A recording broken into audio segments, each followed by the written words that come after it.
Yo, what's up? And welcome back to the channel again. Okay, so it has been a few weeks now, almost a month or more. I don't know, but it has been some time and I've been just so busy with school. But today we are back, and today we're going to see a video about belief. So it's not specific like Christianity or it's like Muslims, because I just thought like before we get too deep diving and they're like asking like, oh, this verse is not right, this verse has done this and that, you know, I just thought like, let's see like where does this belief system come from? How do we believe things? And like how do we even understand what we say we believe? You know, are we just having some fancy idea of having some bigger God who does some magical things, or do we really have like a deep understanding of what a belief system should be like, or how it is for us now? You know, this can get pretty confusing, but just lately I've started to go with the philosophy of first principles thinking. You know, you those who are physics students, you probably know this. Like if you see an apple and you really want to study the apple, you don't look at the leaves and the branch. Like you look at the leaves and the branches, but you trace down to the roots. Where does the apple come from? And that's probably where you learn more. So that's why I just thought I would bring this kind of video out. So today the title of the video is what we get wrong about faith, Dr. Jordan Peterson. And let's see it, and let me know what you think about it afterwards. Let's get it.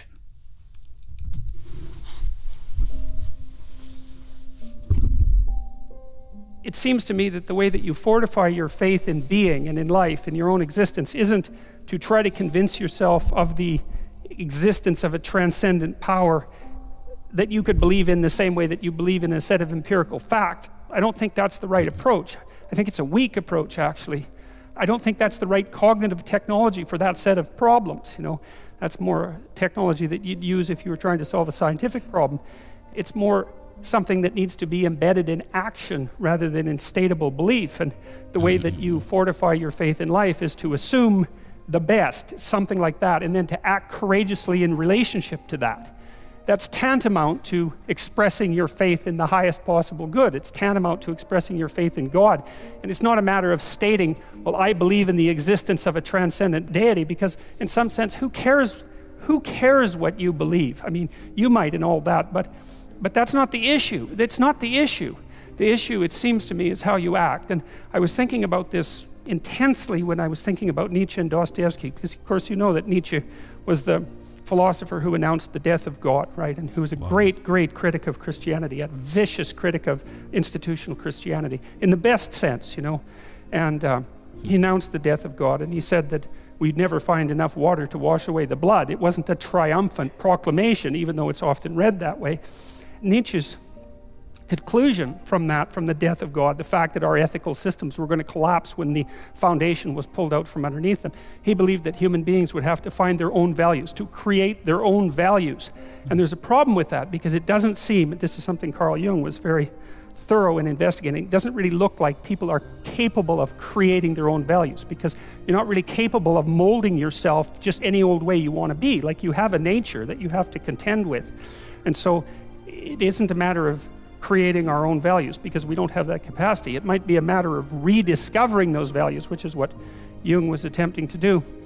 And so I think Nietzsche was actually profoundly wrong in that recommendation. I think he was psychologically wrong. Now, you know, Dostoevsky wrote in many ways in parallel to Nietzsche and was a great influence on Nietzsche. Their lives parallel each other to a degree that's somewhat miraculous, and in some sense it's quite uncanny. Dostoevsky was obviously a literary figure, whereas Nietzsche was a philosopher, a literary philosopher, but still a philosopher. And Dostoevsky wrestled with exactly the same problems that Nietzsche wrestled with, but he did it in a different way. He did it in a literary manner. And he has this great book, The Brothers Karamazov, and in that book, the hero of the book is really Alyosha, who's a monastic novitiate, a very good guy, kind of not an intellect, but a person of great character, you know. But he has a brother, Ivan, who's his older brother, who's a great intellect and a very handsome soldier and a brave man. And like Dostoevsky's villains, Ivan isn't exactly a villain, but that's close enough. Dostoevsky makes his villains extraordinarily powerful. So if Dostoevsky's trying to work out an argument, he clothes the argument in the flesh of one of his characters and if it's an argument he doesn't agree with, then he makes that character as strong as he possibly can, as strong and as attractive and intelligent as he possibly can, and then he lets him just have at her. And so Ivan is constantly attacking Alyosha, and from every direction trying to knock him off his perch of faith, let's say. And Alyosha can't address a single one of Ivan's criticisms. He doesn't have the intellect for it, and Ivan has a devastating intellect. It's devastating to himself as well. What happens in the Brothers Karamazov essentially is that Alyosha continues to act out his commitment to the good, let's say, and in that manner he's triumphant. It doesn't matter that he loses the arguments, because the arguments aren't exactly the point.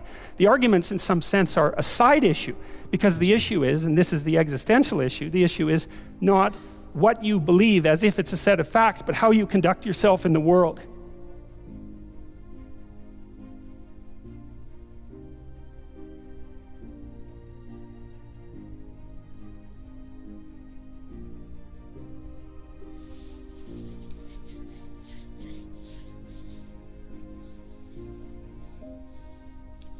Give yourself a second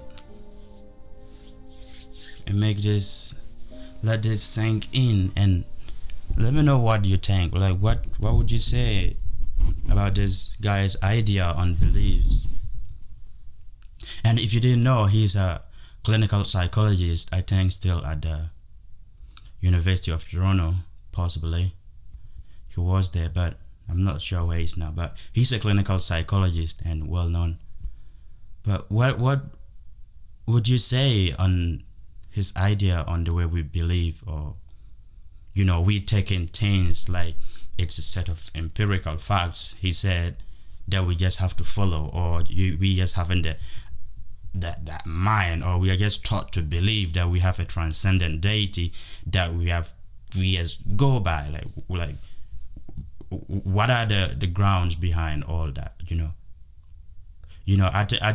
I do know we have like apologists, and people who would say they have some historical things and whatnot, but the way the human like we live today, like it doesn't reflect like the way we say things. At least that's how I see the world. Because like if you have like over 1 billion Muslims and over 1 billion Christians, and why would the world just be like, it doesn't, I don't know, to me, I feel like what we say we believe doesn't reflect what we see or what's happening in the world.